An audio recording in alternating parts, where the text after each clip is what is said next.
तो पिछले कई श्लोकों से हम ये डिस्कस किया, ये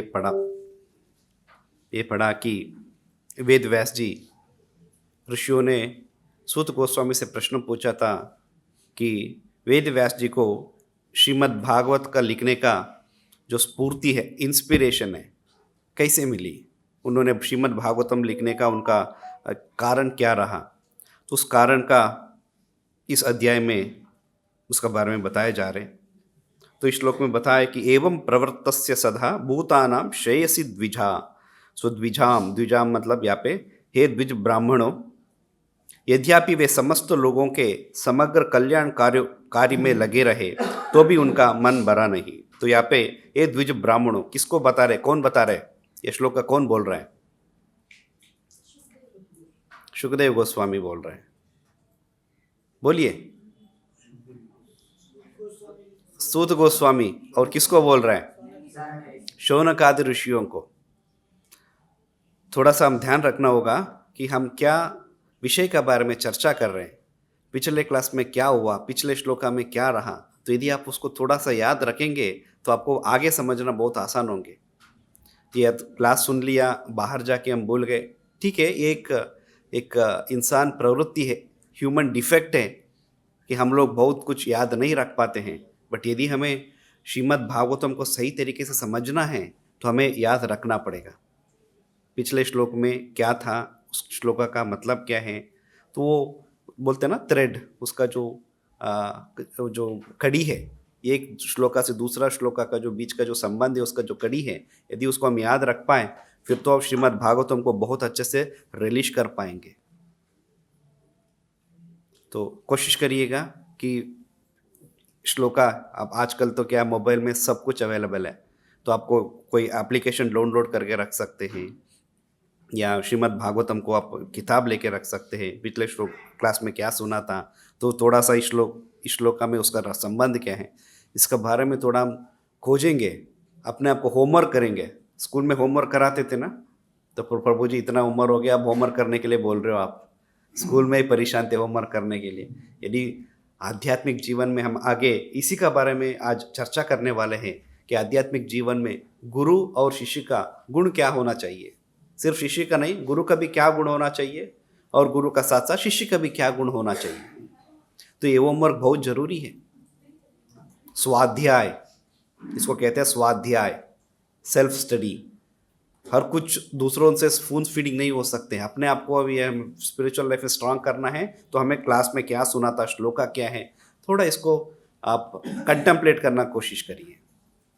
तो इस श्लोका में वो तो ऋषि मुनियों ने प्रश्न पूछा था कि वेद व्यास जी को श्रीमद् भागवतम लिखने का जो स्फूर्ति है, मोटिवेशन है, इंस्पिरेशन है, कैसे मिली, क्यों उन्होंने भागवत को लिखा, तो उसका जवाब यहाँ पे दे रहे हैं कई श्लोकों में से। तो इस पिछले श्लोकों में जैसे हमने सोचा कि वेद व्यास जो है पहले तो एक ही वेद था, उस एक वेद को उन्होंने 4 वेदों में डिवाइड किया, उसको विभाग किया, और चारों वेदों को अलग अलग ऋषियों को, पैल ऋषि, पुलस्त्य ऋषि, अंगीरा और वैशंपायना, तो इस तरीके से अलग अलग ऋषियों को चारों वेदास का, जैसे कॉलेज होते हैं ना, हमने पिछले क्लास में ये डिस्कस किया था, यूनिवर्सिटी होते हैं, यूनिवर्सिटीज़ में अलग अलग ब्रांचेस है, अलग अलग डिपार्टमेंट्स है, और हर एक डिपार्टमेंट का एचओडी होते हैं, प्रोफेसर होते हैं, professor of chemistry, professor of physics, अर्थशास्त्र का प्राध्यापक, प्रोफेसर को हिंदी में क्या बोलते हैं, अध्यापक। तो इस तरीके से सभी प्रोफेसर्स होते हैं ना, तो यहाँ पे उन्होंने चारों एक वेद को 4 भाग में डिवाइड करके सभी अलग अलग ऋषियों को उसका प्रोफेसर्स बना दिया, ताकि आप उसको प्रचार करो, आप अपना शिष्यों को उनका शिष्य द्वारा इस ज्ञान को और आगे बढ़ाइए। तो ये सब करने का बावजूद भी वेद व्यास जी संतुष्ट नहीं थे। पूरा चैप्टर में यही है, बार बार यही आते हैं कि वेद व्यास जी संतुष्ट नहीं थे। तो इस श्लोक में भी यही कहा गया है कि यद्यपि वे समस्त लोगों को समग्र कल्याण कार्य में लगे रहे तो भी उनका मन नहीं भरा। तो उनका मन नहीं भरे क्योंकि बहुत ही काम किए, और वो काम किसके लिए किए थे, वो कोई अपना नाम, अपना प्रचार के लिए नहीं किए थे, वो किसके लिए, लोगों का कल्याण के लिए, लोगों का समग्र कल्याण कार्यों के लिए। तो जैसे यहाँ पे प्रोपा जी के लिखते हैं कि जनसामान्य का चातुर्दिक कल्याण के लिए, मतलब पूरा कल्याण के लिए, कोई ऐसे नहीं कि कोई एक दिशा में उनका कल्याण हो। धर्म अर्थ काम मोक्ष चारों ये जो पुरुषार्थ कहाँ जाते हैं, इन चारों द्वारा लोगों को कल्याण कैसे कराया जाए, इसका बारे में वेदों में लिखा हुआ है। वेदास का सब्जेक्ट मैटर क्या है? धर्म अर्थ काम और मोक्ष।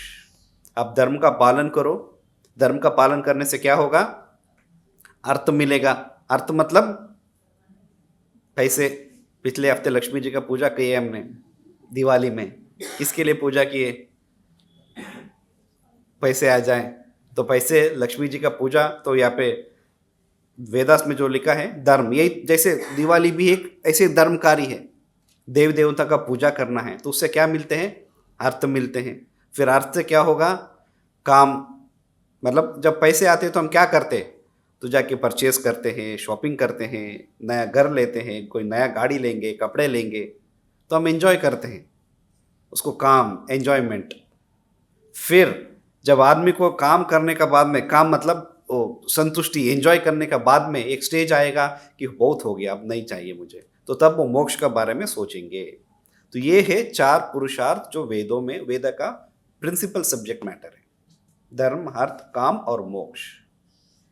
तो वेद व्यास ने इसके लिए यहाँ पे कहा गया कि चतुर्दिक कल्याण के लिए वैदिक साहित्य का तैयार किया। उन्होंने बहुत ही अच्छा काम किया लोगों का कल्याण के लिए, लोगों का वेलफेयर के लिए, बट फिर भी उनका मन नहीं भरा।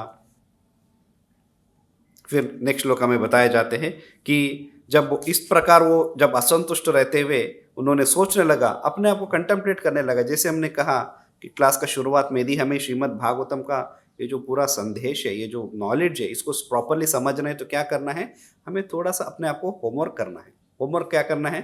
सोचना है पिछले क्लास में क्या श्लोका था, उसका ट्रांसलेशन क्या था, उसमें प्रोपा जी इंपॉर्टेंट्स क्या बताए गए थे, क्लास में क्या बताए गए थे, तो इसको याद करने का कोशिश करना है और उसको रिपीट करना है।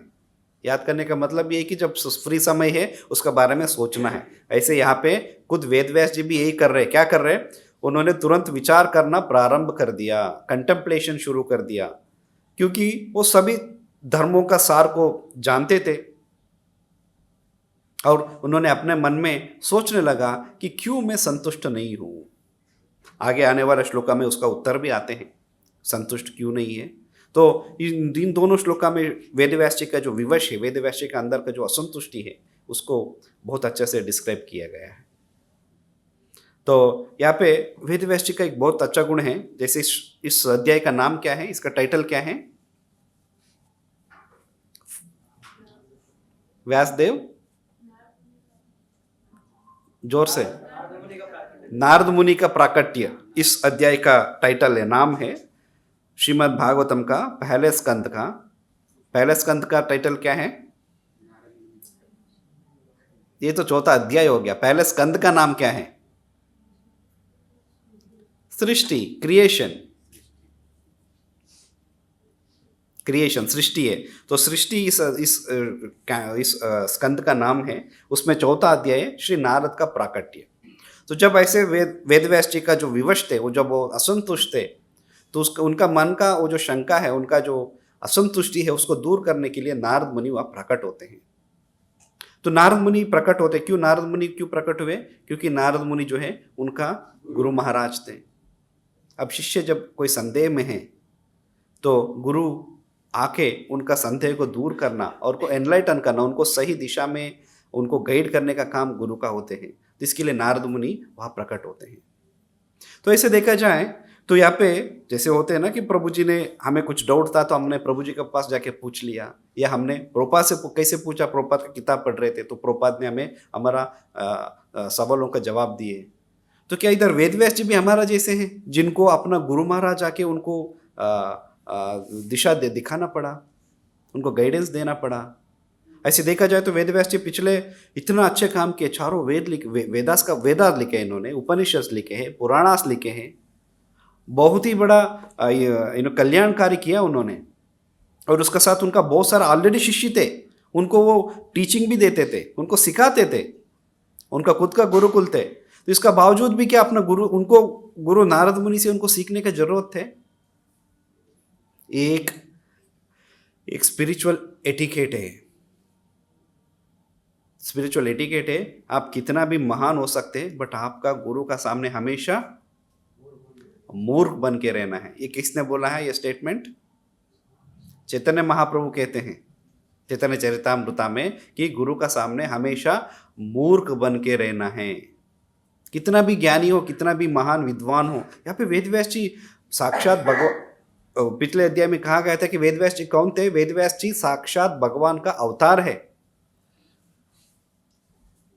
तो इस भगवान का शक्त्यावेश अवतार है, भगवान का ही अवतार है, भगवान का अंशावतार है। तो इसका बावजूद भी उनको अपना गुरु का सामने ऐसे प्रश्न पूछना पड़ा है। गुरु आके उनका मन का संदेह को दूर करने का जरूरत पड़ रहा है। ऐसे होगा? ये स्पिरिचुअल एटिकेट है, आध्यात्मिक जीवन का एक इंपॉर्टेंट प्रिंसिपल है कि गुरु का सामने शिष्य को ऐसे रहना है। वेरी इंपॉर्टेंट, जो वेदव्यास जी यहाँ पे हमें सबको सिखाने के लिए खुद अपना आचार से, अपना अपना खुद व्यवहार से ये सिखाए रहे कि गुरु का सामने एक शिष्य कैसे व्यवहार करना चाहिए। कितना भी उन्होंने बहुत ही अच्छा काम किए बट, और उसका आगे श्लोक में आते हैं कि वो खुद सोचने लगते हैं कि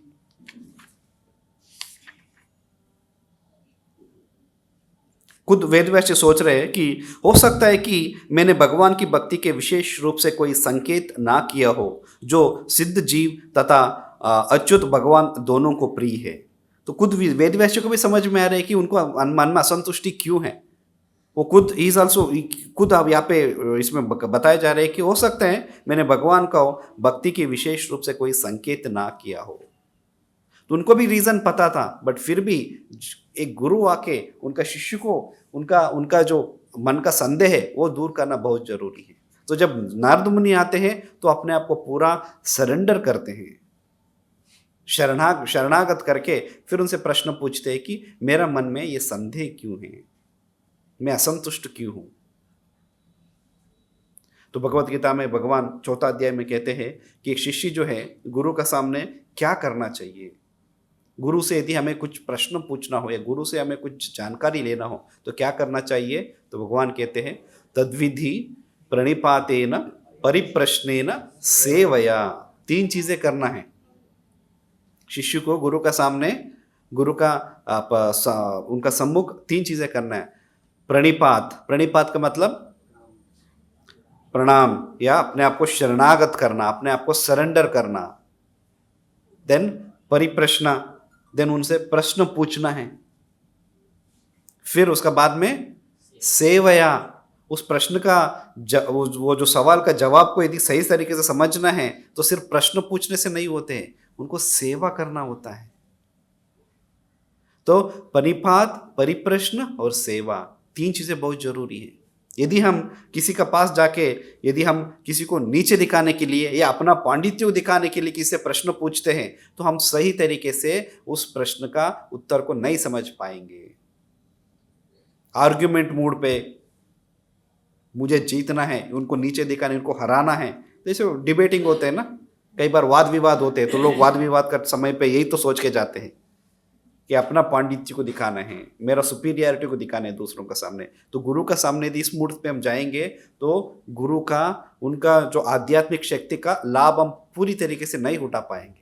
उनका आध्यात्मिक शक्ति का लाभ उठाना है तो हमें सरेंडर मूड से जाना है, जो यहाँ पे वेद व्यास जी खुद अपना कार्यों से, अपना जीवन से, अपना आचारों से हमें सिखाया है कि गुरु का सामने कैसे रहना चाहिए।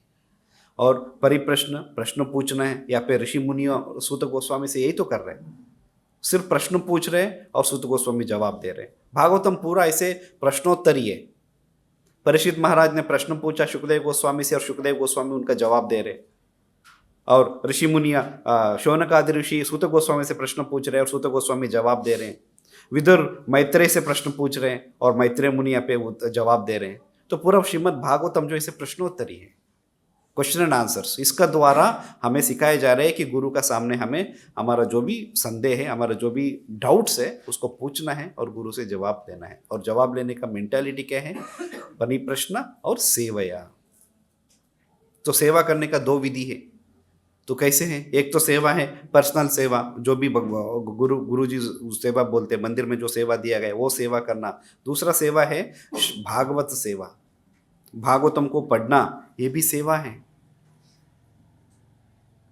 ये भी सेवा है। तो इस सेवा इसको बहुत अच्छे तरीके से जब हम करेंगे तो हम भक्ति में आगे बढ़ सकते हैं। भक्ति का कितना भी कठिन सवाल हो उसको बहुत आसान तरीके से हम समझ पाते हैं। तो यहाँ पे जब गुरु का सामने जाते हैं ना तो अपना अपना इंटरप्रिटेशंस लेके नहीं जाना है, हमें सीखने का मूड से जाना है, तब बहुत आसानी से हम सीख पाते हैं। जैसे पुराने ज़माने में स्लेट हुआ करता था ना, लिखने के लिए स्लेट होते थे, तो उस पर हमने कुछ लिखा, उसका बाद में तुरंत उसको हमने मिटा दिए, फिर नया लिखते थे, फिर मिटा दिए नया लिखते हैं। तो हम यदि पुराने जो लिखा हुआ है उसको मिटाए नहीं, उसका ऊपर कुछ नया लिखेंगे तो क्या होगा, दिखाई नहीं देगा, पढ़ नहीं पाएंगे, सही से समझ नहीं पाएंगे।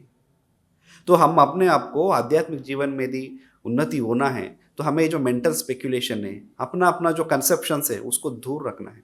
गुरु का सामने जब जाते हैं तो पूरा शरणागति का साथ, पूरा सरेंडर का साथ जाना है, तब हम गुरु के शब्दों को समझ पाते हैं। तो इसको समझाने के लिए एक वृत्तांत है, एक छोटा सा एक प्रसंग है कि पुराने ज़माने में लोग जो है ना, अभी तो ट्रांसपोर्ट है, बस है, ट्रेन है, बहुत ट्रैवल करते, कार हैं, रोड से अच्छे हैं, तो पुराने ज़माने में ये सब तो था नहीं। तो एक धनिक व्यक्ति थे, तो अमीर आदमी जो बिजनेस करते हैं, तो क्या करते थे बिजनेस करने के लिए, तो उनको कहीं दूसरा शहर पे जाना है, वहाँ से सामान खरीद के लेके आना है, फिर अपना उन गांव में जाके वो बेचते थे, उससे उनका बिजनेस चलता था। तो उनको दूसरा जो बगल में जो शहर है, तो उस वहाँ से सामान लेके आने के लिए ट्रांसपोर्ट, जैसे अभी जैसे कुछ भी नहीं, तो पहले क्या यूज़ करते थे, कभी घोड़े यूज़ करते हैं, कभी खच्चर यूज़ किया, कभी बैलगाड़ी यूज़ किया, गधों को यूज़ किया, इस तरीके से अलग अलग जो एनिमल्स थे, प्राणियों को यूज़ किया करते थे। तो ये इनका पास 2-3 गधे थे, तो वहाँ शहर में जाते हैं, वहाँ से सामान खरीद के लेके आते और उस गधे के ऊपर पूरा लोड करके, क्योंकि वो जो प्राणी है बहुत ज़्यादा वजन ले सकते हैं, इसी के लिए जनरली लोग जो है सामानों को शिफ्ट करने के लिए गधों को ज़्यादा यूज़ करते हैं। अब गधों को एक तरीके से गाली बन गया, बट उस वे में नहीं, गधों को सामान शिफ्ट करने के लिए यूज़ करते थे।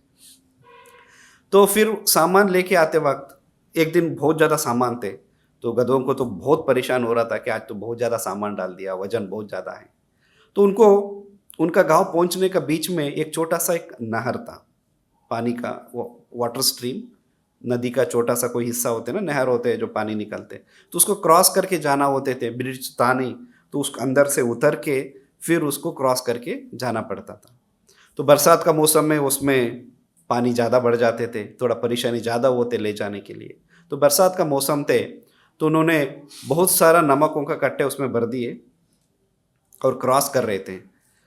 तो पानी थोड़ा ज़्यादा था, पानी का बहाव भी बहुत ज़्यादा था, तो गधे जो है फिसल के पानी में गिर गए। तो गिरते ही उन्होंने, मालिक को तो पता था नमक है, पानी में गल जाएगा, तो उनको चिंता हो गए, तो उन्होंने बहुत मुश्किल से उसको कोशिश करके उसको वापस उठा दिए। तो उस उठाने का प्रक्रिया में काफ़ी समय चला गया, तो काफ़ी सारा नमक जो है पानी में घुल गया।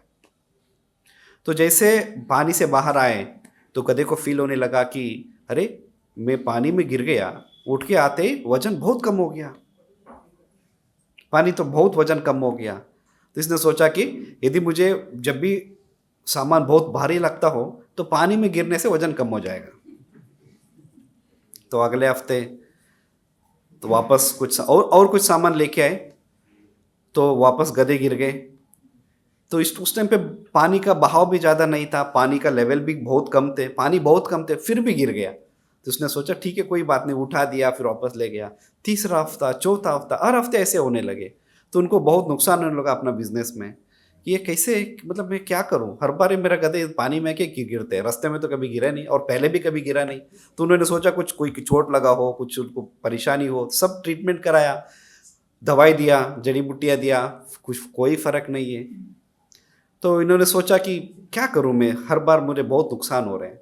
तो इस बार उन्होंने रुई को भर के आ रहे थे,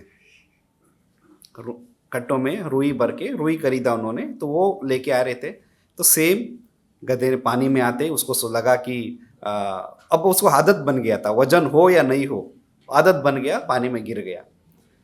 तो पानी में गिरते ही क्या हो गया, रुई जो है पानी खींचते क्या होते हैं, भारी हो जाते हैं, गीला होते हैं, भारी होते हैं। तो जब बहुत ज्यादा भारी हो गए तो इसको तो समझ आ रही क्या है, मैं तो सोच रहा था वजन कम हो जाएगा, ये तो वजन बढ़ गया। तो और परेशान होने लगे। तो मालिक को समझ में आया कि ये गधे जो है एक्चुअली मेरा साथ खेल खेल रहे हैं। ये जो है हर बार पानी में गिरने से उसका वजन कम हो जाएगा करके, जैसे जिस दिन नमक कैरी करते वक्त उसको समझ में आया था, नमक ले जाते वक्त उसको ऐसे लगा था, तो इसको वैसे कर रहे हैं। तो उन्होंने एक डंडा लिया, अच्छा खासा उसको पीटा, तो उसका बाद में उसको सबक आया कि अब गिरूंगा तो इस बार तो अच्छा से मार पड़ेगा। तो जब भी गिरते थे तो इवन जानबूझ के भी गिरे या गलती से भी गिरे, मालिक अच्छा से उसको पीटना शुरू किया, तो उसका बाद में कभी वो गिरे नहीं। तो इसका सारांश ये है कि हम यदि गुरु का सामने जब जाते हैं तो अपना दिमाग लगाना शुरू करते हैं, अपना अपना कैलकुलेशंस करना शुरू करते हैं, कुछ अपना जो कॉन्सेप्शन है मुझे इस तरीके से भक्ति करना है, ये इस मनोभाव से यदि हम जाते हैं तो हम सक्सेसफुल नहीं हो पाएंगे। तो बट यदि गधे उसका मालिक का जो निर्देश थे, उनका जो दिशा है, उसको यदि सही तरीके से किया होता तो उसको ऐसे दिन देखना नहीं पड़ता जिसका वजह से उसको बहुत मार खाना पड़ते। तो ये जो सरेंडर है, स्पेशली स्पिरिचुअल लाइफ में, आध्यात्मिक जीवन में जो शरणागति है, ये जो प्रणिपात है, बहुत ही जरूरी है गुरु का सामने। यदि पूरा सरेंडर नहीं है, पूरा शरणागत हमने नहीं किया, पूरा प्रणिपात हमने नहीं किया, तो क्या होगा, गुरु का आदेश भी ऐसे हमारा जीवन में कोई असर नहीं करेंगे, आध्यात्मिक जीवन का कोई प्रगति नहीं हो पाएंगे। हम सोचते हैं कि भक्ति को मैं इस तरीके से भी कर सकता हूँ, उस तरीके से कर सकता हूँ, होते हैं कई अपना अपना कंसेप्शंस होते हैं। कोई कर्मकांड का साथ, कोई ज्ञान कांड का साथ भक्ति को ऐड करना करते हैं, या कर्म मिश्रित भक्ति करने का कोशिश करें, या ज्ञान मिश्रित भक्ति करने का कोशिश करें। बट भक्ति ऐसे नहीं होते। नारद मुनि भक्ति रसामृता सिंधु में रूप गोस्वामी लिखते हैं कि भक्ति का डेफिनेशन क्या है, अन्याभिलाषिता शून्यम ज्ञान कर्मादि अनावृतम। तो अन्य अभिलाषिता शून्यम, सो भी हमारा जो अंदर का अभिलाषा है, इच्छा है, हमारे डिजायर से, उसको शून्य करना पड़ेगा, जीरो। एक नहीं कि कम करना है, ऑफ कोर्स कम करना है, बट कम करके करके करके कहां तक पहुंचना है, शून्य तक। मतलब हमारा दूसरा कोई इच्छा नहीं हो सकते हैं। अन्याभिलाषिता शून्यम, और ज्ञान कर्मादि अनावृतम, आवृतम मतलब कवर्ड, और ज्ञान और कर्म से अनावृतम अनकवर्ड। सो अनावृतम, उससे मुक्त होना है। ज्ञान और कर्म का जो कंटामिनेशन है, ज्ञान और कर्म का कंटामिनेशन क्या है।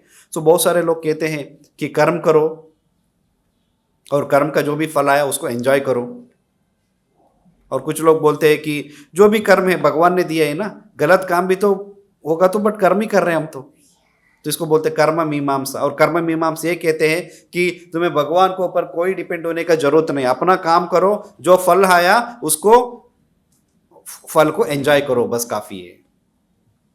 तो ये भक्ति में ऐसे नहीं होते हैं। और ज्ञान मिश्रित भक्ति, ज्ञान मिश्रित भक्ति में लोग अपने अपने बुद्धि लगाने का कोशिश करते हैं। कोई मेडिटेशन के थ्रू भगवान को समझने का कोशिश करते, भगवान को पाने का कोशिश करते, कोई अष्टांगा योग से भगवान को पाने का कोशिश करते हैं। बट भक्ति कलयुग में स्पेशली इन विधियों से भगवान को पाना पॉसिबल ही नहीं है, नामुमकिन है। तो इसी के लिए ज्ञान कर्मादि अनावृतम, फिर अनुकूल्यस्येन कृष्णानुशीलनम भक्तिरुत्तमा। उत्तम भक्ति कौन सा है, भक्ति में भी बहुत सारा ग्रेडेशंस है।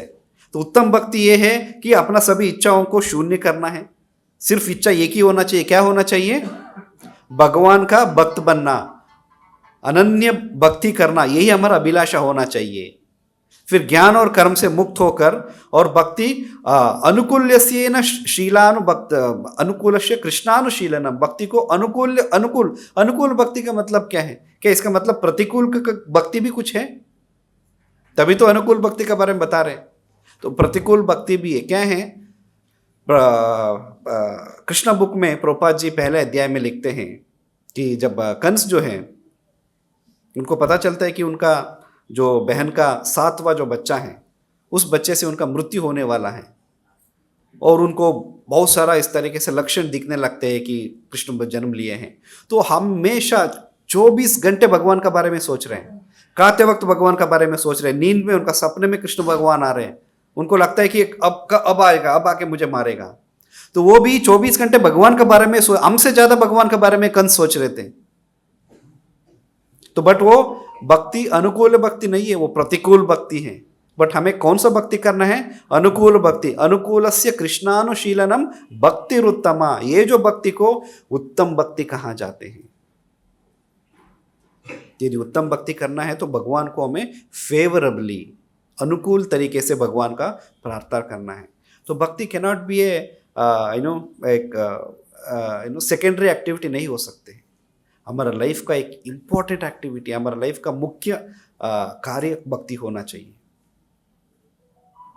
तो वो भक्ति करने के लिए गुरु का सामने जाके शरणागति लेना, उनका आश्रय लेना और उनका आदेशों को पालन करना, वो बहुत ज़रूरी है।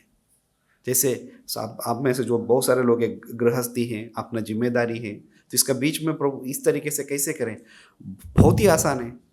प्रभुपाद खुद अपना लाइफ में, प्रभुपाद का लाइफ के बारे में यदि आप जानेंगे तो पता चलता है कि प्रभुपाद जी जब अपना गुरु महाराज से पहले बार मिले थे, वो गृहस्थ थे। गृहस्थ होते हुए भी अपना गुरु, पूरा लाइफ, पूरा जिंदगी हमेशा यही सोचते थे कि मेरा गुरु महाराज का जो आदेश है उसको कैसे मैं फुलफिल करूं, उसको कैसे मैं साकार करूं।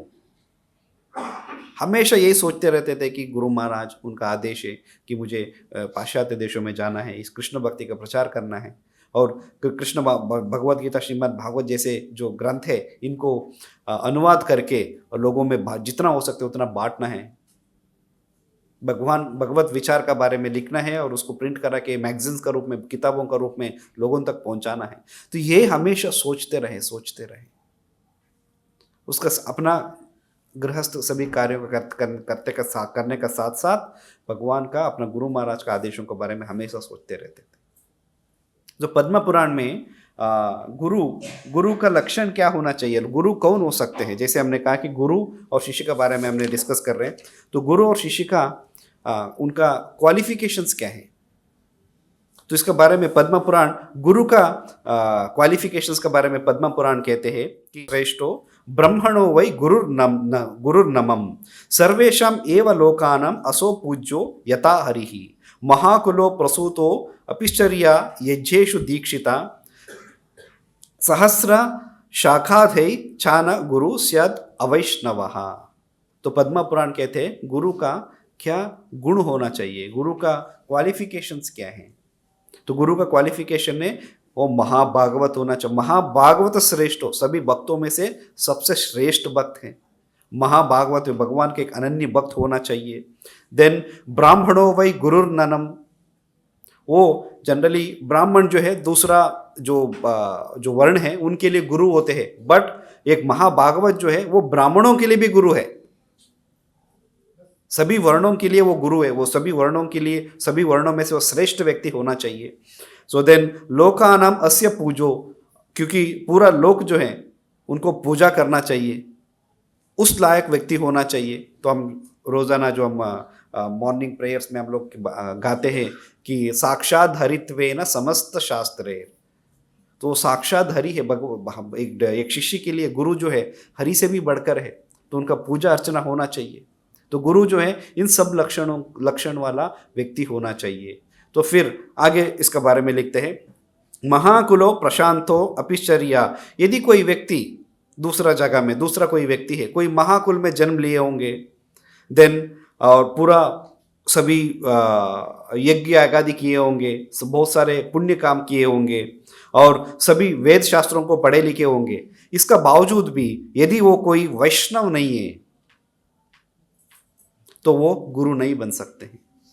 तो गुरु होने के लिए सबसे पहले क्वालिटी क्या होना चाहिए? वैष्णव होना, भगवान का भक्त होना। तो चैतन्य चरितामृता में चैतन्य महाप्रभु कहते हैं, किब विप्र किबन्यासी शूद्र केन नाय, यही कृष्ण तत्ववेत्ति से ही गुरु है। तो कोई विप्र मतलब ब्राह्मण, और न्यासी सन्यासी, और शूद्र, ये कोई इनमें से कोई फर्क नहीं पड़ेंगे यदि यही कृष्ण तत्व वेत्ती, यदि उनको भगवान श्री कृष्ण का बारे में अच्छा से जानते हैं, कृष्ण का तत्व का बारे में जानते हैं, तो वो गुरु बन सकते हैं। यहां तक कहा जाते हैं कि एक चंडाल, जो एक चंडाल मतलब एक जो डॉग ईटर है, ब्राह्मण क्षत्रिय वैश्य शूद्र जो है 4 वर्ण है, चंडाल को 5 और छठे वर्ण से भी नीचे का आदमी को माना जाता है। बट यदि वो वैष्णव है, भगवान श्री कृष्ण के ऊपर उनका प्रति विश्वास है, भगवान को वर्शिप कर रहे हैं, तो वो भी गुरु बन सकते हैं। सिर्फ हमारा अच्छे कुल में जन्म लेना, कोई बहुत सारा बहुत शास्त्रों का ज्ञान होना या बहुत धर्म कार्य करना, वो सिर्फ क्वालिफिकेशन नहीं है। बट इम्पॉर्टेंट क्वालिफिकेशन क्या है कि वैष्णव होना, भगवान विष्णु का भक्त होना, तो वो जरूरी है। फिर ये तो गुरु का क्वालिफिकेशंस हो गए। फिर शिष्य का, एक डिसाइबल का क्वालिफिकेशंस क्या होना चाहिए कि ये श्रीमद् भागवतम का 11वां स्कंद में शिष्य का लक्षण क्या होना चाहिए लिखा हुआ है कि अमानी अमत्सरो दक्षो निर्ममो दृढ़ सौहृदा अशत्वरोर्थ जिज्ञासु अनासोयुर अमोघवाक। तो एक शिष्य क्या होना चाहिए, तो इसका बारे में 11वां स्कंद में बताया गया है।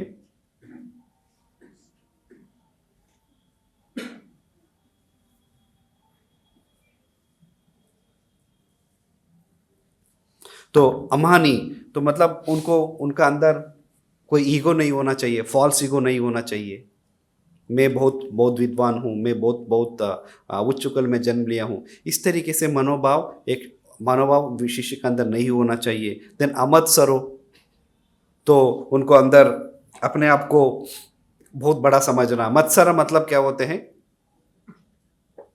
मत्सर ईर्ष्या, दूसरों का प्रति ईर्ष्या। तो दूसरों का प्रति ईर्ष्या तब आते हैं जब हम अपने आप को बहुत बड़े मानने लगते हैं, तब जाके दूसरों का प्रति ईर्ष्या आते हैं। ये ठीक है, ये तुच्छ आदमी है, तो वो वैसे नहीं होना चाहिए। निर्ममो, देन दृढ़ सौहृदः, तो अपना जो जिस भक्ति में मार्ग में आगे बढ़ने के लिए जो जा रहे हैं, उसका दृढ़ सौहृद, फुल्ली डिटरमाइंड होना चाहिए, उसमें बहुत ही क्लियर होना चाहिए कि मुझे क्या करना है, दृढ़ सौहृद। देन अनासूयुर अमोघ वाक, तो अनुसूया वो फॉल्स ईगो नहीं होना चाहिए उनमें। देन अमोघ वाक मतलब completely free from useless conversation. वाक मतलब बोलना, अमोघ वाक मतलब ऐसे जो प्रजल्पा है, जो भगवान से संबंधित जो बातों को अवॉइड करना है, उस बातों में अपने आप को एंगेज नहीं करना है, तो हमेशा सिर्फ भगवान के बारे में बात करना है। तो इन गुणों का साथ एक शिष्य जो है गुरु का पास जब जाएंगे, तो तब वो गुरु का शब्दों को बहुत अच्छे तरीके से समझ पाएंगे। और जब उनको आदेश देंगे, गुरु उनको कुछ निर्देश देंगे, उन निर्देशों को पहले तो समझ पाएंगे, देन समझने के बाद में उसको अच्छा से पालन कर सकते हैं। तो यहाँ पे जैसे वेद व्यास जी असंतुष्ट थे, तो उसका मन में असंतुष्टि है कि मैं इतना सारा लिखने का बावजूद भी मेरा मन में संतुष्टि क्यों नहीं है। तो यदि हमें कि कोई भी चीज़ों में, कोई भी कार्य जब हम करते हैं, यदि संतुष्टि पाना है, क्या होना चाहिए? तो भागवतम का दूसरा अध्याय में, पहले स्कंद का दूसरा अध्याय, पिछले अध्याय में जो हमने डिस्कस किया, तो उसमें लिखा हुआ है क्या होना चाहिए कि सवै पुंसा परो धर्मो यथो भक्ति रदोक्षजे अहैतुकी अप्रतिहता ये आत्मा सुप्रसीदति। तो इसका पिछले श्लोक में ये बताते हैं कि ऋषि मुनियों ने जब प्रश्न पूछा था, मुनय साधु पृष्ठोयम भवद्भिर लोक मंगलम यत्कृहा कृष्ण संप्रश्नो ये आत्मा सुप्रसीदति। तो यहाँ पे सूत गोस्वामी कह रहे हैं कि हे मुनियों, आपने मुझसे ठीक ही प्रश्न किया है, आपके प्रश्न बहुत ही अच्छे हैं, क्योंकि उनका संबंध भगवान कृष्ण से है, और इस प्रकार वे विश्व कल्याण के लिए ऐसे प्रश्नों से ही पूर्ण आत्मा तुष्टि हो सकती है। ये आत्मा सुप्रसिद्ध, यदि आत्म तुष्टि चाहिए तो ऐसे प्रश्न पूछना है जो भगवान श्री कृष्ण से जुड़े हुए हैं, भगवान श्री कृष्ण से संबंध रखता है, उनका बारे में, उनका कार्यों का बारे में, उनका एक्टिविटीज का बारे में, उनका लीलाओं का बारे में यदि हम पूछेंगे, तो वो प्रश्न हमें संतुष्टि देंगे, आत्मतुष्टि देंगे। देन अगले श्लोक में यह कहते हैं कि उस ऐसे प्रश्नों से क्या होगा? सवै पुंसो परो धर्मो यथो भक्ति रदोक्षजे अहैतुकी अप्रतिहता ये आत्मा सुप्रसीदति। संपूर्ण मानवता के लिए परम वृत्ति धर्म वही है जिसका द्वारा सारे मनुष्य दिव्य भगवान के प्रेम भक्ति प्राप्त कर सके। ऐसे भक्ति अकारण तथा अखंड होनी चाहिए जिससे आत्म पूर्ण रूप से तुष्ट हो सके। तो यदि आत्मतुष्टि चाहिए हमें तो उन भगवान का बारे में, तो यहाँ पे भगवान का बारे में मतलब भक्ति अधोक्षजे, अधोक्षजा भगवान जो अधोक्षजा अपना, अक्षजा मीन्स जो हमारा अक्षों से, हमारा जो आंखों से देख पाते हैं, अधोक्षजा मीन्स हमारा आंखों से जिनको नहीं देख पाएंगे, is beyond our sense perception. क्यों हम इस आंखों से नहीं देख पाते हैं? क्योंकि हमारा आंख जो है इतना प्यूरिफाइड नहीं है कि जो भगवान को देख सके, उनका लीलाओं को देख सके। इसी के लिए भगवान इतना दयालु है, इतना कृपालु है कि हम इतना इम्परफेक्ट होने के बावजूद भी अपना श्रीविग्रह रूप में प्रकट होते हैं ताकि हमारा इस आंखों से भी हम उनको देख सकते। ऐसे देखा जाए तो हमारा इस आंखों से, हमारे इंद्रियों से उनको समझना, उनको बारे में जानना नामुमकिन है। बट फिर भी भगवान, ठीक है, अब यदि ऐसे हो जाए तो फिर तो इनका उद्धार के लिए कोई विधि नहीं होंगे, तो इसके लिए श्री विग्रह का रूप में वो प्रकट होते हैं ताकि हम उनको देख सके, हम उनको भक्ति कर सके, आरती कर सके, हमारा प्रार्थनाओं को हम उनका सामने रख सकते हैं। तो वो अधोक्षज जो है वो सवै पुंसो परो धर्मा, बेस्ट धर्म यही है कि उस भगवान को, उस जो अधोक्षज है उनको भक्ति करना है। तो वो भक्ति कैसे होना चाहिए, वो भक्ति कैसे होगा?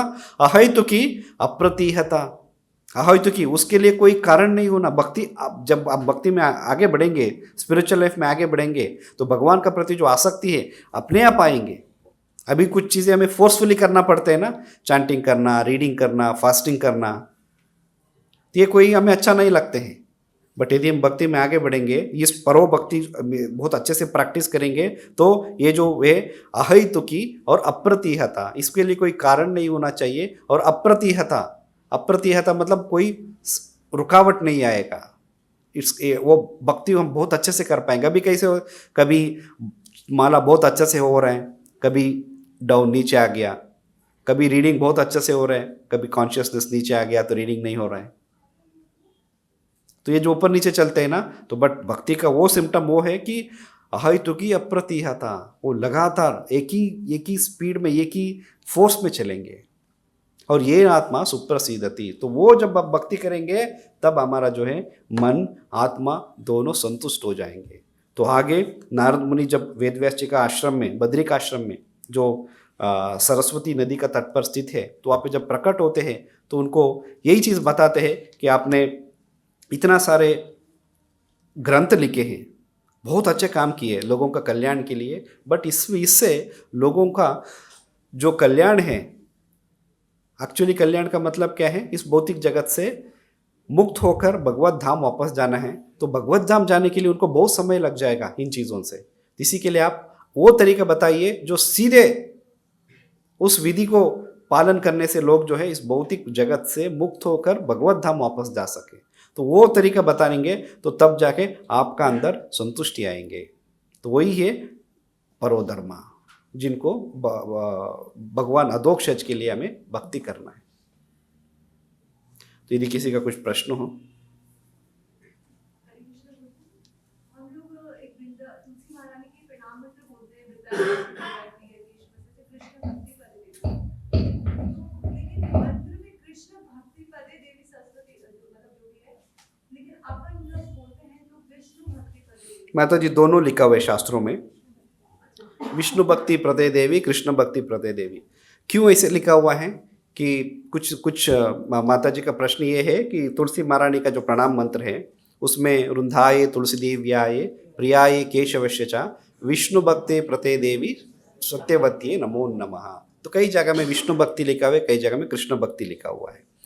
तो यहाँ पे समझने का बात यह है कि हम जो वैष्णव होते हुए हम भगवान कृष्ण और विष्णु से कोई फर्क नहीं करते हैं। ये इन ब्रॉड वे में कृष्णा कॉन्शियसनेस को समझने के लिए, तो एक प्रभुपाद की एक लेटर है, कुछ महीने कुछ साल पहले ऐसे भी हमने भी इस तरीके से जो प्रणाम मंत्र है उसको विष्णु, क्योंकि दूसरा जगह में कृष्ण भक्ति लिखा हुआ था तो कृष्ण भक्ति करके हमने उसको मंदिर में पढ़ना शुरू किए थे। बट प्रभुपाद जी का एक लेटर है जिसमें प्रभुपाद लिखते हैं कि विष्णु भक्ति प्रते देवी सत्यवती नमो नमः। प्रभुपाद लेटर अपने एक शिष्य को क्लैरिफाई करते हुए प्रभुपाद कहते हैं ये विष्णु भक्ति है तो हमें विष्णु भक्ति ही प्रोनाउंस करना है, उस विष्णु भक्ति करके उच्चारण करना है, क्योंकि हमें विष्णु और कृष्ण से कोई फर्क नहीं है। तो प्रभुपाद जी ने ये बोला है तो इसी के लिए हम उसको एज इट इज फॉलो करते हैं। तो अदरवाइज दूसरा जगह में पहले लाइन में आते हैं प्रियाये केशवश्य, वहाँ पे कोई प्रियाये विष्णु नहीं कहा, केशवश्य कृष्णा के लिए सबसे प्रिय कहा गया है। तो हमें कृष्ण भक्ति विष्णु भक्ति तो ऐसे इन ब्रॉड सेंस में देखा जाए तो उसमें कोई फर्क नहीं। तो प्रभुपाद क्लैरिफाई करते हैं कि हमें विष्णु भक्ति प्रदे देवी प्रणाम मंत्र उच्चारण करना है। या आप माइक ले सकते हैं ताकि रिकॉर्डिंग में क्वेश्चंस पे आ जाए।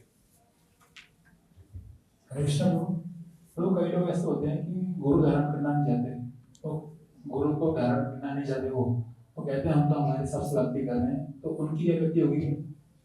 उनकी क्या गति होगी? ये यथा माम प्रपद्यन्ते ताम तथैव भजाम्य हम। तो भगवान कृष्ण कहते हैं कि आप जो चाहते हो, आप जिस मूड से मेरा पास आना चाहते हो तो मैं उस हिसाब से मैं शरण आपको रेसिप्रोकेट करूँगा। आप जैसे शरणागति करेंगे ऐसे रेसिप्रोकेट करेंगे। सिमिलरली तो यदि वो चाहेंगे कि मैं जैसे चाहिए वैसे गुरु को मैं पाना चाहता हूँ, मैं उस हिसाब से मैं भक्ति करूँगा, तो उनका भगवान का रेसिप्रोकेशन भी ऐसे रहेगा। तो उनका क्या होगा, क्या विधि होंगे, तो अलग अलग केसेस में अलग अलग तरीका है। यदि आपको ऐसे गुरु चाहिए जो आपको बोल दे कि हाँ सभी भौतिक कार्य आप करते रहो, ये भी करो वो भी करो, साथ में भक्ति करो, तो फिर आप एक कर्मकांडी व्यक्ति बन जाएंगे ऐसे विधियों को पालन करते हुए। यदि कोई बोलेंगे कि नहीं आपको ये जो भी भौतिक कार्य कर रहे हो ये गलत है, यदि आपको भगवान को पाना है तो आपको सिर्फ जो शास्त्र में जो भागवत में कहा गया क्या है, सवै पुंसा परो धर्मो यथो भक्ति अधोक्षजे। भक्ति जो है किसके लिए करना है? भक्ति अधोक्षज के लिए, यथो भक्ति अधोक्षजे, तो ऐसे भक्ति ही करना है। तो जब हम ऐसे गुरु के पास जाएंगे तो वो गुरु आपको भगवत धाम तो वापस ले जा सकते हैं। मेरा प्रश्न इतना कि भगवत धाम जाने के लिए दीक्षा लेना अनिवार्य है क्या? अनिवार्य है, अनिवार्य है। क्यों अनिवार्य है? प्रभुपाद जी तो कहते हैं कि जिस दिन आपने हरे कृष्ण महामंत्र का जप करना शुरू किया उस दिन आप मेरा शिष्य बन गए। तो इसका मतलब तो दीक्षा तो दो तरीके होते हैं। तो जब आप गुरु महाराज का गुरु का आदेश पालन करना शुरू करते हैं तो उसी दिन आप शिष्य बन गए। एक तो ये हो गया, शिष्य बन गए। बट दूसरा, प्रभुपाद जी दूसरा जगह में, प्रभुपाद जी और श्रील भक्ति विनोद ठाकुर स्पेशली ये अपना ग्रंथों में लिखते हैं कि ये जो दीक्षा विधि है उस द्वारा दीक्षा लेना भी जरूरी है। क्योंकि हब्बा में दीक्षा विधि द्वारा, जैसे अपना जो गौड़ीय वैष्णव संप्रदाय में हम लोग जो है श्री विग्रहों को, वैष्णवों को, गुरु को और अग्नि को साक्षी मानते हुए हम एक संकल्प लेते हैं कि मैं हर रोज 16 माला जप करूँगा और चारों नियमों को, चारों जो रेगुलेटरी प्रिंसिपल्स है वो फॉलो करूँगा। तो ये जब हम कमिटमेंट लेते हैं तो उस कमिटमेंट का सैंटिटी है। क्यों सैंटिटी है? क्योंकि हम डीटीज का सामने, श्री विग्रह का सामने, वैष्णवों का सामने, अग्नि और गुरु को साक्षी मानते हुए ऐसे हम संकल्प ले रहे हैं, तो वो जरूरी है। तो कई बार ऐसे भी कई इंस्टेंसेस आते हैं जब कोई ऑफिशियल इनिशिएशन सेरेमनी हुए नहीं है, तो बट इम्पॉर्टेंट ये है कि आपको गुरु का आदेशों को 100% पालन कर रहे हो तो ऑलरेडी आप प्रभुपाद जी का शिष्य बन चुके हो। बट उसका बाद में ये जो दीक्षा विधि है वो दीक्षा विधि से क्या है, अपने अंदर एक सीरियसनेस आते हैं। ये सब सर्दी पड़ेगी या मंगला आरती करना दीक्षा के बाद तो अनिवार्य रहता है? अनिवार्य है, सर्दी हो गर्मी हो अनिवार्य है, कोई छूट नहीं है। क्या भगवान क्या बोलते हैं भगवत गीता में? आगमो अमायिनो अनित्यास्ताम तितिक्षव भारता। हाँ, तो सर्दी गर्मी इन चीज़ों से हमें ऊपर उठना है। आध्यात्मिक जीवन प्लीज एक समझिए, बहुत इंपॉर्टेंट, आपने बहुत अच्छा प्रश्न पूछा है। क्या प्रभु जी सर्दी में मंगलारती के लिए छूट मिल सकते हैं? क्या गर्मी में भगवान को भोग बनाने से फ्री हो सकते हैं, क्योंकि जैसे उस पर्पट में भगवत गीता का श्लोका का पर्पट में प्रभुपाद लिखते हैं बहुत गर्मी का मौसम है, तो क्या माँ ये सोचती है कि बहुत गर्मी है अब चूल्हे के सामने खड़े होकर खाना कौन बनाएगा?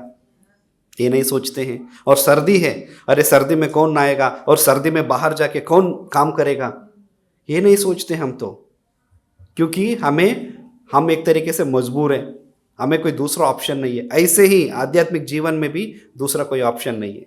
तो हमें इन चीज़ों से ऊपर उठना है, गर्मी सर्दी से। तो इसको कहते हैं ड्यूअलिटीज ऑफ लाइफ। निर्ममो द्वंद्व निर्मुक्तो, भगवान श्री कृष्ण भगवद गीता में कहते हैं इस द्वंद्व से ऊपर उठना है हमें। तो हमें ताम तितिक्षव भारत, हम टॉलरेट बनने, टॉलरेंस का मतलब ही यही है कि सर्दी को भी हम टॉलरेट करेंगे, गर्मी है गर्मी को भी टॉलरेट करेंगे। तो भक्ति में ये कमिटमेंट है, भक्ति में अपने आप को सीरियस बनाने का एक तरीका है।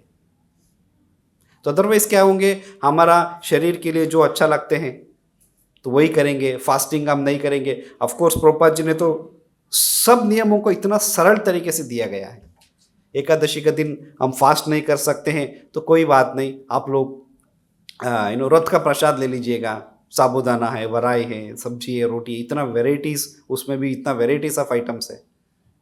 बट नहीं प्रभु ये भी नहीं कर सकते, मुझे तो रोटी ही खाना है, नहीं, पॉसिबल नहीं है। इतना तो आपको तपस्या लेना ही पड़ेगा। तपस्या आध्यात्मिक जीवन का एक इम्पॉर्टेंट एस्पेक्ट है। तो सर्दी में तपस्या है, गर्मी में बाहर जाके सेवा करना वो भी एक तपस्या है, बट करना पड़ता है। आप इसको आसान तरीके से समझने के लिए ये सोचिए कि सर्दी करके 5 बजे कोई दूध डालने आता है, कोई न्यूज़पेपर डालने आते हैं। 5 बजे छोड़िए, 2 बजे जाएंगे तो बस स्टैंड में बहुत सारे लोग इतना काम कर रहे होते हैं। वो न्यूज़पेपर को अरेंज करने वाले, उनका दिन शुरू होते हैं रात को 2 बजे से। तो क्या सर्दी करके वो नहीं करते हैं? तो जब हम अपना भौतिक इस शरीर को मेंटेन करने के लिए हम इतना ऑस्टेरिटी, इतना तपस्या कर सकते हैं, तो भगवान के लिए क्यों नहीं? कोई भी चीज़ मुश्किल नहीं होंगे जब हमें उसको बहुत सीरियसली लेंगे। तो उनको यदि 2 बजे नहीं उठेंगे तो उनका क्या होगा?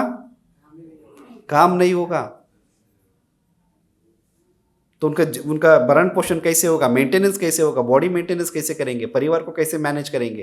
तो वो उसके लिए, क्योंकि उनको ऊपर बहुत जिम्मेदारी है, उसके लिए वो तपस्या लेने के लिए तैयार है। 2 बजे उठ के सर्दी में भी जाके अपना काम करके आएंगे, क्योंकि उनको ऊपर जिम्मेदारी है। सिमिलरली हमें वो जिम्मेदार व्यक्ति बनना है, हमें वो जिम्मेदारी लेना है। भक्ति को एज ए सेकेंडरी एक्टिविटी नहीं, इसके लिए मैंने क्लास का शुरुआत में कहा कि भक्ति को हम बैकअप एक्टिविटी नहीं ले सकते, सेकेंडरी एक्टिविटी नहीं ले सकते। भक्ति को हमें हमारा लाइफ का प्राइमरी एक्टिविटी बनाना है। इम्पोर्टेंट भक्ति हमारा लाइफ का इम्पोर्टेंट एक्टिविटी जब हम बनाएंगे, वो जिम्मेदारी का साथ हम करेंगे ना, तब अपने आप नींद खुलेंगे। मंगल आरती के 4 बजे अपने आप नींद खुलेंगे कि आपको अलार्म का जरूरत नहीं रहेगा, क्योंकि वो जिम्मेदारी है। दूसरा एग्जांपल मैं देता हूँ आपको। यदि सुबह कोई दूसरा शहर जाना है तो आपका फ्लाइट है, सुबह 5 बजे का फ्लाइट है, तो 5 बजे का फ्लाइट मतलब तो आपको 2-3 घंटे पहले ही उठ के तैयार होना पड़ता है। तो आपको क्या होगा, जब सुबह फ्लाइट है या ट्रेन है या बस पकड़ना हो, सिंपल एग्जांपल, बस भी पकड़ना हो, तो रात में 3 से 4 बार आप जग जाएंगे बीच में, समय क्या हुआ। अपना घर पे कि कोई भी पत्नी हो या किसी को भी बोल के रखे, सुबह इतना बजे उठा देना, मुझे फ्लाइट पकड़ना है, मुझे बस पकड़ना है। क्योंकि हमारा ऊपर प्रेशर है, जिम्मेदारी है। यदि फ्लाइट मिस हो गया तो मुझे मेरा मीटिंग अटेंड करना है, मेरा इतना इंपॉर्टेंट काम है, वो मिस हो जाएगा। तो वो जिम्मेदारी लेना है, रेस्पॉन्सिबिलिटी लेना है। जो रेस्पॉन्सिबिलिटी लेंगे तो अपने आप सब हो जाएंगे। माता सर्दी में जाके खाना क्यों बनाती है? क्योंकि जिम्मेदारी अपना बच्चों को, अपना परिवार को उनको लिए खाना परोसना है, तो उनके लिए बहुत ही वो रेस्पॉन्सिबल है। ऐसे भक्ति में रेस्पॉन्सिबल है। प्रभु कुछ लोग ऐसे मिलते हैं, विश करते हैं ना, उनको बोलते हैं आपको है ना सुबह मंगला आरती करनी पड़ेगी, 16 माला करनी पड़ेंगे, 4 कप छोड़ने पड़ेंगे, फिर नरक जाओगे। वो बोलते हैं नरक चले जाएंगे, हम नहीं होगा हमसे। अच्छा ठीक है, कोई बात नहीं, अब जाइए नरक। ये तो मजबूर है, हम तो हो गए। ठीक है, ऑल द बेस्ट। उनको आगे के लिए आप बधाई दे दीजिए कि नरक में जाइए करके। इसके लिए उनको पहले आपको थोड़ा सा प्रीचिंग में भी देखिए, भक्ति को प्रभुपाद जी जाके सीधा प्रभुपाद जी ने ये नहीं कहा कि 4 रेगुलेटरी प्रिंसिपल 16 मालाएं जप करना है, ये खाना है, ये नहीं खाना है। तो प्रभुपाद जी शुरुआत में कैसे प्रीच किया, किसी एक नया आदमी आए तो उनको तो सिर्फ प्रभुपाद कुछ नहीं बोलते थे, उनको बिठाया, संकीर्तन कराए और उनको प्रसाद खिलाए। तो प्रसाद खाने का बाद में जो यहाँ पे हम कह रहे हैं ना आत्म संतुष्टि और ऐसे आत्म शुद्धि, तो प्रसाद खाते हैं तो थोड़ा आत्म शुद्धि, अपना शुद्ध अंदर से चेतना जो है शुद्ध होना शुरू हो जाएंगे। तो उसका बाद में प्रभुपाद ने कहा कि आपको इतना माला जप करना है। देन उसका बाद में प्रभुपाद ने कहा कि आपको 4 रेगुलेटरी प्रिंसिपल्स फॉलो करना है। फिर प्रभुपाद ने कहा दीक्षा लेना है। तो ऐसे नया कोई व्यक्ति पहली बार मिल रहा है, दूसरा बार मिल रहा है, तो आप उनको बोल एक माला जप करो, आप जो भी काम कर रहे हो करो, कोई प्रॉब्लम नहीं, साथ में एक माला जप करो और मंदिर से कुछ प्रसाद ले जाइए, मंदिर लेके आइए, प्रसाद खिलाइए। देन 1 साल 2 साल बाद में इतना दिन मंदिर आने का बावजूद भी वो कह रहे कि मुझसे नहीं होगा, मैं नरक जाने के लिए तैयार हूं, तो फिर कोई दिक्कत नहीं, बधाई हो, आप नरक में जाइए। We cannot help. तो हम घोड़े को पानी तक ले जा सकते हैं, बट पानी पीना है नहीं पीना है वो तो घोड़े का डिसीजन है। तो यदि पानी पीने का इच्छा नहीं है तो आप जबरदस्ती नहीं पिला सकते। बट हमारा काम क्या है, हमारा से हम एज ए प्रॉपर डिसाइबल है, प्रभुपाद कहते हैं कि लोगों को प्रचार करने की, लोगों को कृष्ण भक्त बनाना है, तो वो हमारे ऊपर जिम्मेदारी है। तो लोगों को लेके आएंगे, लोगों को जब का बारे में बोलेंगे, उसका बात भी नहीं कर रहे तो ठीक है, ये हमारा कंट्रोल में नहीं है। तो और कोई प्रश्न? 4:30 बजे मंदिर में आके मंगला नहीं कर सकते, तो घर में अगर करते हैं 6 बजे तो उसका 6 बजे 5 बजे उठ जाते हैं, पर जी तो लगता है ये क्या हो रहा है। कोई बात नहीं, कुछ नहीं करने से तो बहुत ही बेटर है, करिए घर पे। ऐसे तो घर पे मंगलारती नहीं हो सकते करके तो नहीं, मंदिर में आ जाए तो क्या है कि भगवान का श्री विग्रह का सामने बहुत मंदिर में सब व्यवस्थित, एक अपने आप में एक व्यवस्थित तरीके से। घर पे होगा तो आपको खुद को आरती प्लेट ढूंढना पड़ेगा, खुद को सब कुछ तैयार करना पड़ेगा। मंदिर में आएंगे तो कुछ नहीं करना, भगवान का सामने खड़े हो जाइए, भगवान का पट खुलेगा, कोई प्रभु जी संसार दावा नललीड़ा लो का गा रहे, तुलसी महारानी को जाके आपको पानी डालना है, तो ये व्यवस्था सुविधा है। यदि बहुत दूर है, सुबह सुबह नहीं आ सकते, घर पे करिए, कोई प्रॉब्लम नहीं। यही तो भक्ति जो है बहुत ही फ्लेक्सिबल है, बट फ्लेक्सिबिलिटी का साथ साथ कुछ तो एक बेसिक प्रिंसिपल से उसको हमें पालन करना होगा। जी नेक्स्ट कोई हाथ उठाए थे प्रश्न, माइक दीजिएगा प्लीज। प्रणाम प्रभु जी आपके स्पीच में बहुत बहुत धन्यवाद। दंडवत प्रणाम। हरे कृष्ण। प्रभु आपने भक्ति और ज्ञान के बारे में बताया, ज्ञान में और भक्ति में क्या अंतर है प्रभु? मैं ज्ञान मतलब ज्ञान योग का बारे में बताया मैंने, कर्म ज्ञानादि अनावृतम, कर्म योग ज्ञान योग का बारे में बताएं। ज्ञान योग में क्या होते हैं कि भगवान का बारे में लोग जो है मेंटल स्पेकुलेट करते हैं। मेंटल स्पेकुलेशन का मतलब है कि योग कोई तपस्या कर रहे हैं, अष्टांग योग को भी ज्ञान विधि माना जाते हैं, तो उसमें भगवान ऐसे होंगे, भगवान ये होंगे, भगवान वो होंगे, तो अपने आप में वो मनोकथित जो अपना जो थियरी है उसका बारे में, उसका द्वारा भगवान को जानने का कोशिश करते हैं। तो भक्ति में क्या होते हैं कि भक्ति में भगवान का बारे में आपको अपना मनोकथित जो कहानियां हैं उसका बारे में नहीं सुनना है, जो शास्त्र में बताया गया भगवान को ऐसे एक्सेप्ट करना है। श्री कृष्ण परम पुरुषोत्तम है, यस परम पुरुषोत्तम है, बट ज्ञान में क्या होगा, ज्ञान विधि में क्या होगा, अच्छा ये देवी देवताओं का पोजीशन क्या है, भगवान श्री कृष्ण सुप्रीम क्यों है, ये क्यों है, वो क्यों है। तो अपना जो मेंटल कॉन्सेप्शंस जो है, अपना मन में जो पहले जो कॉन्सेप्ट है उसका द्वारा भगवान को समझने का कोशिश करते हैं। कुछ ऐसे भी विधि हैं जो कुछ मायावादी मायावादी जो तरीके हैं जो भगवान को समझने का, वो कहते हैं कि आप तो किसी को भी भगवान मानो और उनके बारे में आप स्मरण करते रहो तो आप भगवत धाम वापस जा सकते हैं। तो कोई भी जानवर को भगवान मान लीजिए, कोई व्यक्ति को भगवान मान लीजिए, किसी को बारे में भी, तो आप उनका बारे में सोचते रहो तो आप भगवत धाम चले जाएंगे। तो दिस इज नोन एज वो ज्ञान योग, मतलब मेंटल स्पेकुलेशन। तो शास्त्रों में मेंटल स्पेकुलेशन के लिए कोई जगह नहीं है, स्पेशली भक्ति योग में। भक्ति योग में क्या है, भगवान कौन है उसको ऑलरेडी क्लियरली बताया हुआ है। कौन है भगवान? श्री कृष्ण है। क्यों भगवान है? तो पराशर मुनि उनका डेफिनेशन देते हैं, जो षड ऐश्वर्यों से जो परिपूर्ण है उस व्यक्ति को भगवान कहा जाते हैं। तो भक्ति किसको करना है? उनको करना है। यदि आप सोचे कोई जानवर को अपने अपने आप भगवान मान के उनको पूजा करो, उनका बारे में सोचो तो भगवत धाम जा सकते हैं, तो वो भक्ति में ऐसे नहीं है। भक्ति में क्या है, भगवान कौन है और उनका पूजा करने का भी विधि क्या है वो भी बताया गया है, उसको सिर्फ पालन करना है। आपका धन्यवाद। हरे कृष्ण। ग्रंथराज श्रीमद् भागवतम की, जगत गुरु श्रीला प्रभुपाद की, निताय गौर प्रेमानंदे। हरि बोल।